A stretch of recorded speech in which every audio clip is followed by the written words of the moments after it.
शतपतिव्रतं चरिष्यामि तच्छकेयं तन्मे राध्यताम् इदमहमनृतात् सत्यमुपैमि ॐ शान्ति शान्ति शान्तिः।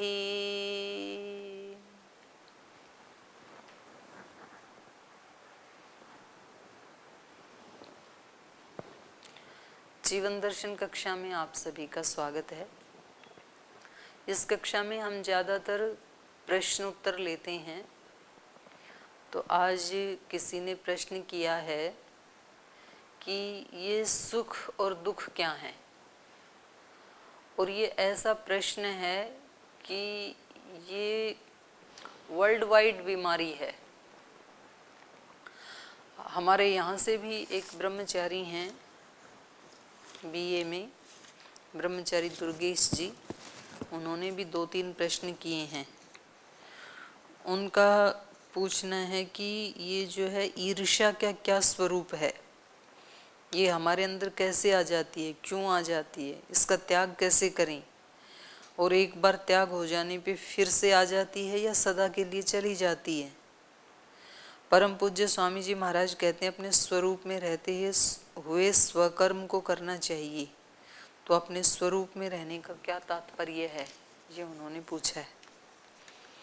तो ये भी उसी में आ जाएगा जो जिस प्रश्न की हम चर्चा कर रहे हैं, सुख और दुख। क्योंकि प्रत्येक प्राणी मात्र दुख से बचना चाहता है, सुख को पाना चाहता है। लेकिन ये सुख है क्या? क्योंकि सारी जिंदगी तो बीत जाती है, दुख से तो पीछा छूटता नहीं है, दुख हटता नहीं है, सुख मिलता नहीं है। तो ये हैं भी कि नहीं हैं, और हैं तो इनका स्वरूप क्या है, कैसे सुखी हूँ। हम मुश्किल से सोचा था अभी 5 बज गए, खेलने का टाइम है, बोले अभी कक्षा है। तो मतलब ऐसे ऐसे दुख आते ही रहते हैं जीवन में। कभी हमें लगता है कि हम पढ़ाई करने के बाद कुछ साधना करेंगे, फिर हमें किसी दूसरे काम में लगा दिया जाता है। व्यक्ति सोचता है कि शादी हो जाएगी, घर बना लेंगे, मकान बन जाएगा, बच्चे हो जाएंगे, सुखी हो जाएंगे, पता लगा तब तो और ज़्यादा जिम्मेदारियां आ गई हैं। तो सारी जिंदगी बचपन से लेके बचपन में जब तक बच्चा स्कूल नहीं जाता है तो बड़ा सुखी रहता है, और फिर जो हमारे जैसे लोग हैं वो उसके दिमाग में भरने लगते हैं कि देखो आप अनपढ़ रह जाओगी, पढ़ो लिखोगे तो बड़े आदमी बनोगे, बड़ा सुख मिलेगा। वो पहले ऑलरेडी सुख ही है। हम उसको कहते हैं आप बड़े आदमी बनोगे, अच्छी सी नौकरी लगेगी, अच्छा सा मकान होगा, गाड़ी होगी, फिर आप बहुत सुखी हो जाएंगे। अब बेचारा बच्चा तो बच्चा है, उसको ये नहीं कहना आता है कि भाई ये इतना सारा करके भी जब सुखी होना है तो मैं तो पहले ही सुखी हूँ, तो इतना क्यों करना है मेरे को।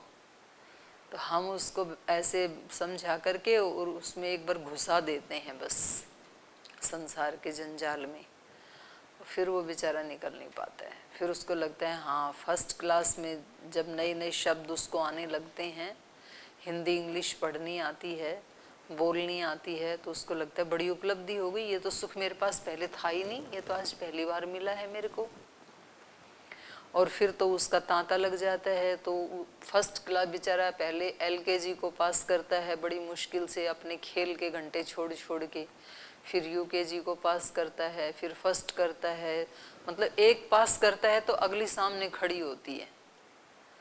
फर्स्ट को पास किया तो सेकंड सामने है, सेकंड को किया तो थर्ड है, ऐसे चलता ही रहता है।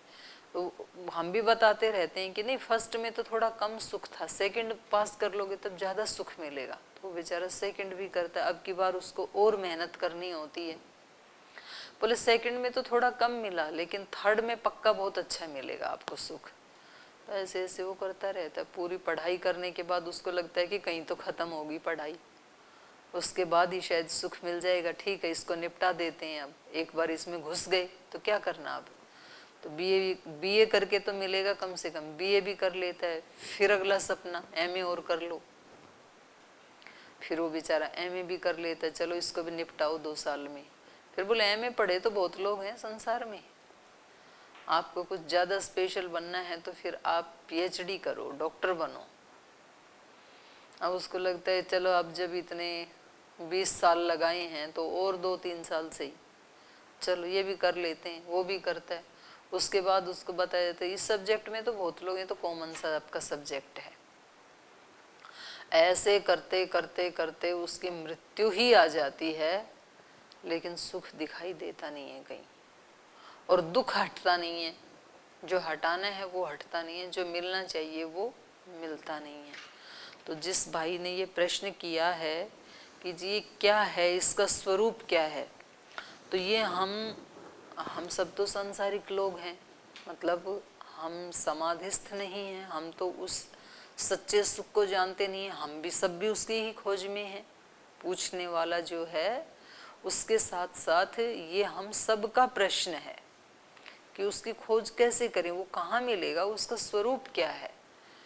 तो हम फिर किसी ऐसे व्यक्ति के पास चलते हैं जिन्होंने सचमुच दुख को हटाया है और सचमुच सच्चे सुख को पाया है। तो ऐसे एक व्यक्ति मिले हमें छांदोग्य उपनिषद में, और उन्होंने अपने दुख को मिटाया। और कैसे मिटाया, तो वो उन्होंने यहाँ पर अपनी कहानी, अपनी चर्चा बताई है। तो इसका भाई का प्रश्न का उत्तर भी आ जाएगा, और उनके साथ साथ हम सब की भी जिज्ञासा की तृप्ति होगी इसको पढ़ने से। तो ये छांदोग्य उपनिषद में एक प्रसंग आता है नारद और सनत कुमार का। तो इस प्रश्न का उत्तर देने में यद्यपि कई दिन लगेंगे, लेकिन कोई बात नहीं, ये बड़ा सुंदर प्रश्न है और इसका उत्तर भी बड़ा सुंदर इन्होंने दिया है। तो यहाँ नारद एक बहुत पढ़े लिखे विद्वान व्यक्ति हैं, और वो अपने गुरु के पास जाते हैं, सनत कुमार। जैसे कि नाम से ही ऐसे लग रहा है, सनत कुमार का मतलब होता है जो हमेशा कुमार ही रहते हैं, कभी वृद्धावस्था को प्राप्त नहीं होते। क्योंकि अगर मनुष्य जीवन में देखा जाए तो सबसे ज़्यादा सुख देने वाली जो अवस्था है वो कौमार्य अवस्था ही होती है। बचपन में तो बच्चा वैसे असहाय होता है, और युवा होने पे भी उसको बहुत सारी जिम्मेदारियां दे दी जाती हैं, प्रौढ़ होने पे उसके खट्टे मीठे अनुभव इतने होते हैं, और वृद्धावस्था तो अपने आप में ही दुखों का भंडार है। तो अगर पूरे जीवन में कहीं देखें तो सबसे सुखदायी जो कोई अवस्था है तो वो कौमार अवस्था ही है, टीन एज जिसको बोलते हैं। तो वो 13 से शुरू होकर के 19 तक। तो ये जो गुरुजी हैं ये इनको सनत कुमार कहा है, हमेशा कुमार रहने वाले, ना ये उसको प्राप्त करते हैं यौवन को, ना ये बुजुर्ग होते हैं, ना कभी मृत्यु को प्राप्त करते हैं, और ये केवल किसी योगी के जीवन में ही संभव हो सकता है। तो यहाँ पर नारद जो है वो जिज्ञासु हैं, तो वो उनके पास जाते हैं, सनत कुमार के पास, और क्या कहते हैं ये, अधि भगव इति ह उपससाद सनत कुमारम नारदः तम होवाच यद वेत्थः तेन मोपसीद ततः ते ऊर्ध्वं वक्ष्यामि इति स होवाच। उन्होंने कहा कि गुरुजी कुछ आनंद नहीं आ रहा है जीवन में, सुख नहीं मिल रहा है, यद्यपि पढ़ लिख भी लिया हूँ, सब डिग्रियां भी ले ली हैं, लेकिन आनंद नहीं आ रहा जीवन में। तो आप सब भी इसीलिए आए थे, अपने घर से कुछ डिग्रियां लेके आए थे, कुछ यहाँ आकर के ले रहे हैं, पढ़ रहे हैं, तो लेकिन है तलाश किसी ऐसे आनंद की अभी भी।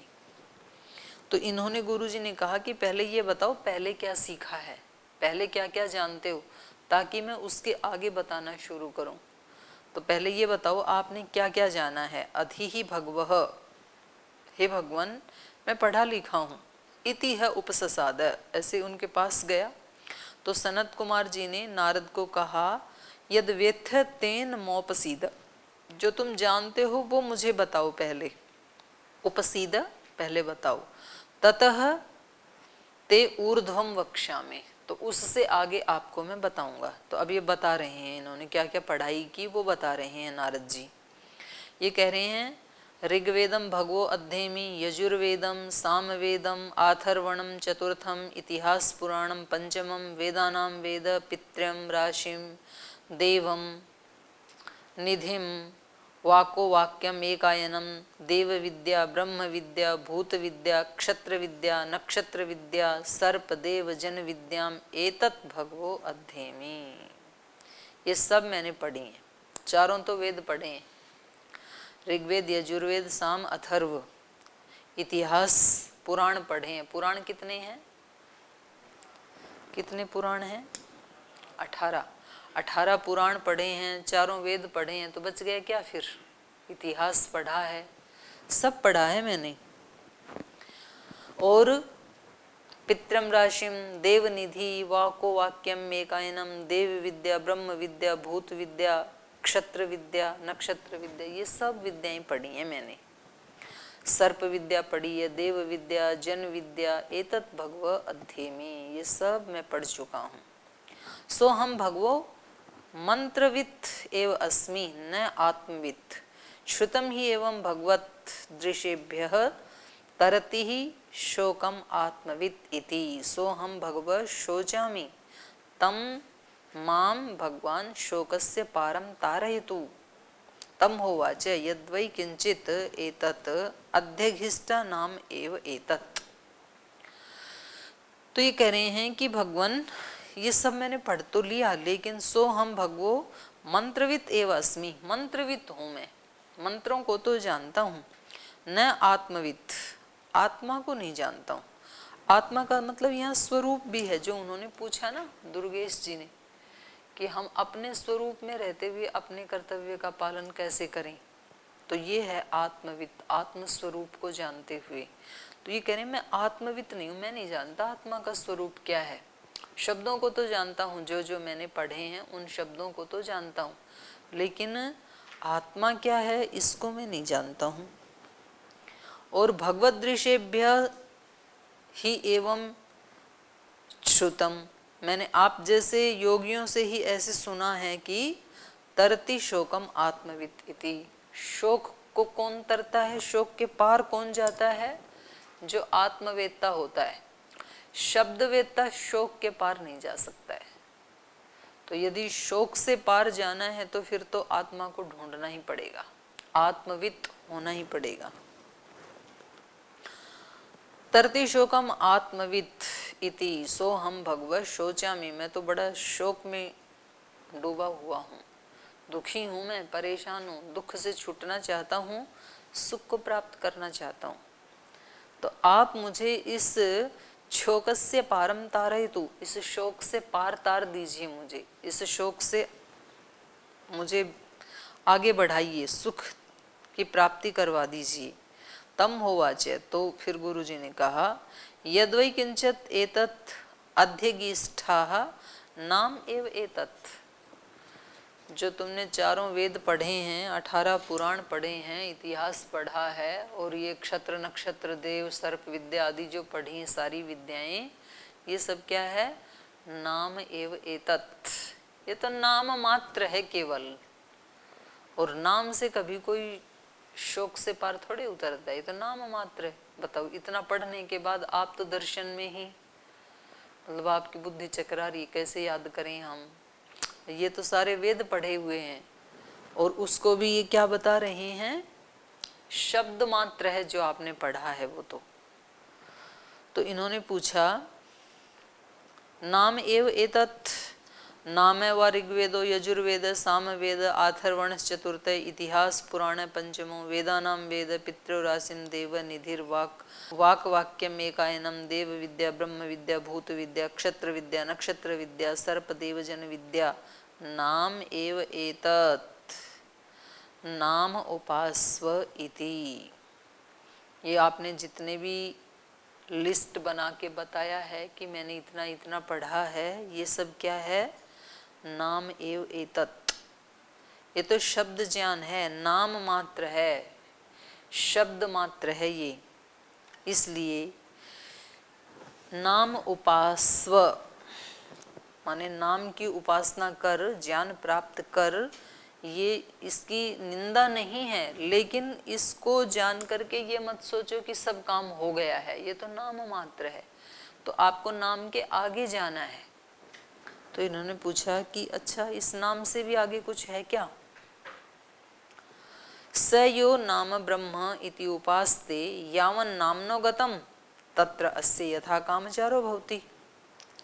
यो नाम ब्रह्म इति उपास्ते अस्ति भगवो नामनो भूय इति नामनो वा वो भूयो अस्ति तन्मे भगवान ब्रवीतु इति। तो इन्होंने कहा कि देखो, स यो नाम ब्रह्मा इति उपास्ते, इस नाम को भी, शब्द को भी क्या बताया है? ब्रह्म बताया है। शब्द भी ब्रह्म है। जब सब कुछ ब्रह्म है तो ये शब्द भी क्या है? ब्रह्म है। क्योंकि कुछ लोग फिर यही कहेंगे कि जब इतना पढ़ लिख करके भी इनका शौक हटा नहीं तो फिर पढ़ना ही क्यों है, तो पढ़ाई बेकार सारी। ये कह रहे नहीं, बेकार नहीं है, शब्द भी आधार है सुख को ढूंढने का। ये जो शब्द प्रमाण है, जो शास्त्र है, ये पहली सीढ़ी है।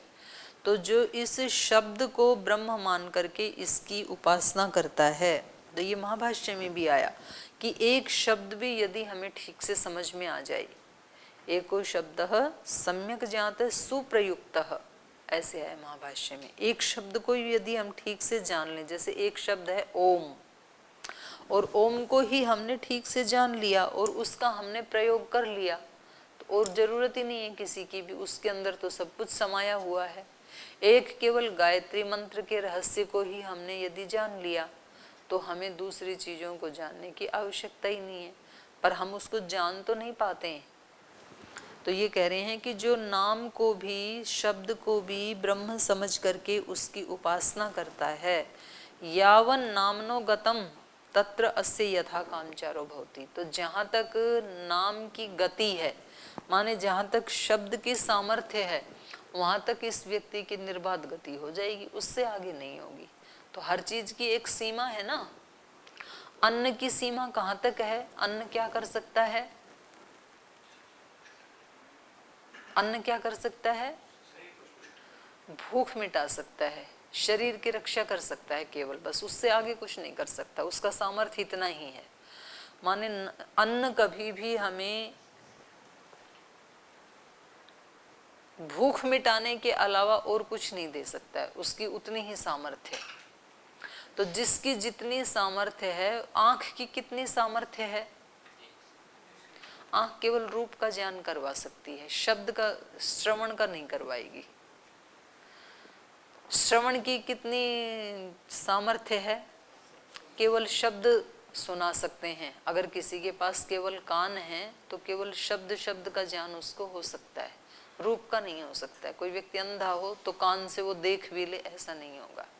तो ऐसे हर एक चीज की यहाँ पर अपनी एक सीमा है, तो शब्द की भी अपनी एक सीमा है। तो इसलिए इन्होंने कहा यावन नामनो गतम, जितनी नाम की गति है, गति मतलब शक्ति है, जितनी उसकी पहुंच है। तो बोलते हैं ना भाई, इसकी तो ऊपर तक अप्रोच है, इसकी तो पहुंच वहां तक है, तो ये कुछ भी कर सकता है। तो जिसकी जहां तक पहुंच है, अप्रोच है, उसको उतना ज्यादा शक्तिशाली माना जाता है। तो जिसकी पहुंच नहीं है, तो शब्द की ये कह रहे हैं जहां तक गति है उतना आपको फल मिल जाएगा। यावन नामनो गतम तत्र अस्य यथा कामचारो भवति। जिनको नाम बहुत याद होते हैं तो लोक में उनको विद्वान मानते हैं, लोक में उनका सुयश होता है, लोग उनकी प्रशंसा करते हैं, बस इतना तो मिल जाएगा। लेकिन उस नाम से, उस शास्त्र स्मरण से आत्मा को शांति मिल जाएगी, ये कभी मत सोचना।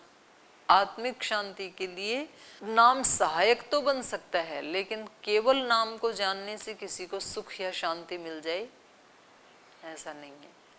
तो फिर ये पढ़ाई क्यों करते हैं हम, जब इससे सुख मिलना ही नहीं है, इसकी पहुंच ही नहीं है, तो पढ़ते क्यों है फिर?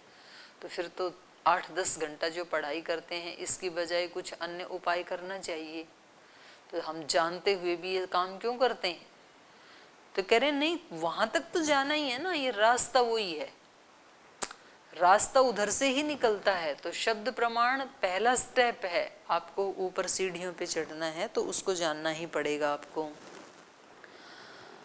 यो नाम ब्रह्म इति उपास्ते, तो जो नाम को ब्रह्म समझ करके उसकी उपासना करता है। इसलिए पढ़ाई करते हुए भी क्या समझना है, इस शब्द को भी क्या समझना है, ब्रह्म समझना है। शब्द भी ब्रह्म है, ब्रह्म समझ करके इसकी उपासना करना है। तो कभी भी ऐसे मतलब मान लो अब आपको यहाँ आधे घंटे 1 घंटा जो क्लास में बैठना है सो तो बैठना ही है। तो यदि हम श्रद्धा से बैठेंगे, जागरूक होके बैठेंगे तो हमारा पुण्य बढ़ेगा। और यदि हम ढीले ढाले ऐसे बैठेंगे कि जी अब बुला लिया है तो अब बैठना ही पड़ेगा आधा घंटा, तो बैठेंगे तो तब भी और बैठेंगे तो तब भी। लेकिन एक बैठने से पुण्य बढ़ेगा, एक बैठने से प्रमाद के संस्कार बनेंगे। तो ये हमें ये सिखाएंगे। अब वो सुख कैसे मिलेगा, सब कामों में क्या देखना चाहिए, ब्रह्म को ही देखना चाहिए। जब शब्द पढ़ रहे हैं तो शब्द को ही क्या मानना है, ब्रह्म। जब अन्न खा रहे हैं, खाना खा रहे हैं तो अन्न को ही क्या मानना है,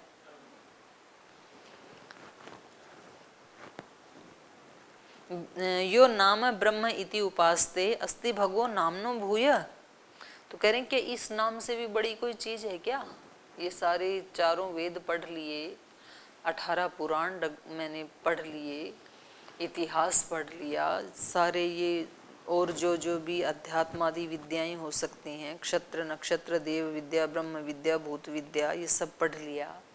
तो क्या इससे भी कोई बड़ा सुख है, इससे भी ज्यादा है क्या कुछ। भगव नामनो भूय अस्ति इति। तो वो कह रहे हैं वाव, बिल्कुल। आजकल अंग्रेजी में भी शब्द का प्रयोग किया जाता है ना, वाव। वाव मतलब आश्चर्यचकित कर देने वाली कोई चीज होती है ना, अच्छी लगती है। तो ऐसे ऋषि भी उसी उसमें बोल रही हैं, इसी से निकल करके वो वहाँ रूढ़ हो गया अंग्रेजी में। ये कह रहे हैं वाव। वाव मतलब निश्चित रूप से, बिल्कुल। शब्द ये तो शुरुआत है, शब्द तो सुख तो बहुत आगे है अभी। नामनो भाव भूयो अस्ति तन्मे भगवान ब्रवीतु इति। तो बोले फिर उसी का उपदेश करो, क्योंकि सुख की ही खोज है हमें तो ये कह रहे हैं वाग वाव नामनो भूयसी। वाग व ऋग्वेदम विज्ञापयति, यजुर्वेदम सामवेदम आथर्वणम चतुर्थम इतिहास पुराणम पंचम वेदानाम वेद पितृम राशि देवनिधिम वाको वाक्यम एकायनम देव विद्या ब्रह्म विद्या भूत विद्या क्षत्र विद्या नक्षत्र विद्या सर्प देव जन विद्या दिवम च पृथ्वी च वायुम च आकाशम च आपश्च तेजश्च देवांश्च मनुष्यांश्च पशूंश्च वयांसी च तृण वनस्पतीन श्वापदानी कीट पतंग पिपीलिकम धर्मम च अधर्मम च सत्यम च अनृतम च साधु च असाधु च हृदयज्ञम च अहृदयज्ञम च यद्वै वांगनाम भविष्यति न धर्मो न अधर्मो व्यज्ञापयिष्यन् सत्यम नानृतम न साधु न असाधु न हृदज्ञो न अहृदज्ञ वाग एव एतत् सर्वं विज्ञापयति वाचम उपास्व इति। तो ये गुरु जी बता रहे हैं, सनत कुमार जी बता रहे हैं, वाक वाव नामनो भूयसी। वाणी नाम से भी बड़ी है। हमने अंदर, हमारे अंदर कितना ज्ञान है। हम चारों वेदों के पढ़े लिखे हैं कि दर्शन पढ़ा है या इतिहास पुराण पढ़ा है, ये कैसे पता लगेगा हमें, जब कोई बोलेगा। वाणी से ही तो पता लगेगा। तो वाणी क्या हो गई, शब्द से भी बड़ी हो गई वाणी। तो इन्होंने कहा वाग वाव नामनो भूयसी, ये वाणी तो शब्द से भी बड़ी है। क्योंकि ये जो सारे आपने बताए ऋग्वेद यजुर्वेद आदि जो आपने पढ़ा है, आकाशम च आपश्च तेजश्च देवांश्च मनुष्यांश्च पशूंश्च वयांसी च, माने जितनी भी चीजें हैं इस संसार में, सारी ये विद्याएं, आकाश पृथ्वी वायु जल माने पांचों भूत, मनुष्य पशु पक्षी तृण तिनके आदि वनस्पति और श्वापदानी कीट पतंग पिपीलिकम। श्वापदानी माने हिंसक जो जीव हैं, और जो कीट पतंग पिपीलिका चींटी आदि हैं। धर्मम च अधर्मम च, धर्म और अधर्म। सत्यम च अनृतम च, सत्य और झूठ। साधु च असाधु च, अच्छा क्या है बुरा क्या है। हृदयज्ञम च अहृदयज्ञम च, हृदयज्ञ माने हृदय को जानने वाला, दिल की बात जानने वाला। अहृदयज्ञ बात को न जानने वाला। यद्वै वाक न अभविष्यत, अगर वाणी ना हो तो ये सब भी नहीं जान पाएंगे ना। कौन व्यक्ति साधु है कौन असाधु है ये कैसे पता लगेगा? जब वो बोलेगा, जो उसकी वाणी, व्यवहार, वाणी का मतलब यहाँ व्यवहार भी, अगर कोई ना बोले और व्यवहार वैसा कर रहा है तो पता लगेगा ना ये साधु है या असाधु है। तो ये कह रहे हैं कि जो अभिव्यक्ति है वो नाम से भी बड़ी है। तो कोई व्यक्ति साधु है असाधु है, हृदय को, दिल की बात को जानने वाला है माने कृतज्ञ है, या अहृदयज्ञ है, अकृतज्ञ है, हृदय को न जानने वाला है। यद्वै वाक न अभविष्यत, यदि वाणी नहीं होती तो न धर्म न अधर्म, न धर्म होता और न अधर्म होता। न धर्म न अधर्म व्यज्ञापयिष्यत, अगर वाणी नहीं होती तो धर्म और अधर्म को भी अभिव्यक्त नहीं किया जा सकता। वाणी तो बताती है कि ये धर्म है इसका पालन करना, ये अधर्म है इससे बचना। अगर ये नहीं होती वाणी, न सत्यम न असत्यम न हृदयज्ञ न अहृदयज्ञ वाक एव एतत् सर्वम विज्ञापयति। नारद, वाणी ही तो ये सब कुछ ज्ञात करवाती है, इसलिए वाचम उपास्व, वाणी की उपासना कर। अब देखो, वाणी तो हम सबको मिली है, लेकिन वाणी की इतनी बड़ी महिमा है ये तो हमें पता ही नहीं है।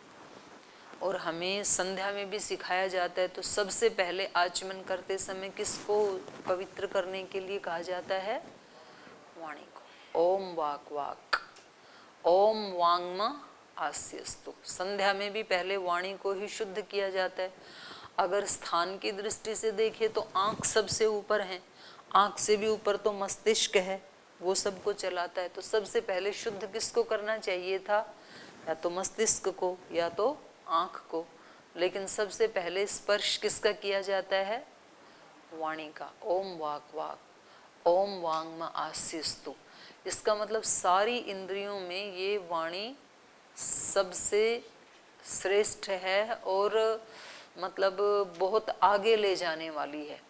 अगर किसी व्यक्ति के पास आंखें नहीं हैं और कोई दूसरा व्यक्ति उधर से आवाज लगाता है तो वो उस वाणी का अनुसरण करते हुए वहां पहुंच जाएगा। तो वाणी आंख का काम भी कर देती है, और वाणी अंदर क्या है उस सब को अच्छे से स्पष्ट कर देती है। अगर वाणी ना हो और कोई व्यक्ति रो रहा है तो आपको कैसे पता लगेगा कि इसको भूख है, प्यास लगी है, इसको ज्वर हो रहा है, या इसके कोई स्वजन परिजन बिछुड़ गई, ये रो क्यों रहा है? कैसे पता लगेगा?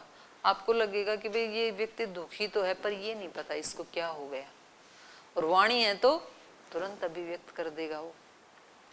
तो इन्होंने कहा इन शब्दों से भी बढ़ के क्या है? वाणी। इसलिए वाणी की उपासना कर नारद। तो ये जो प्रश्न का उत्तर है, ये सुख की खोज, ये आगे भी जारी रहेगी।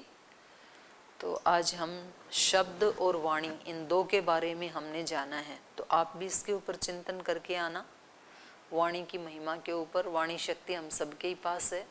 तो शेष चर्चा हम कल करेंगे। आज ही पाठ को विराम देते हैं।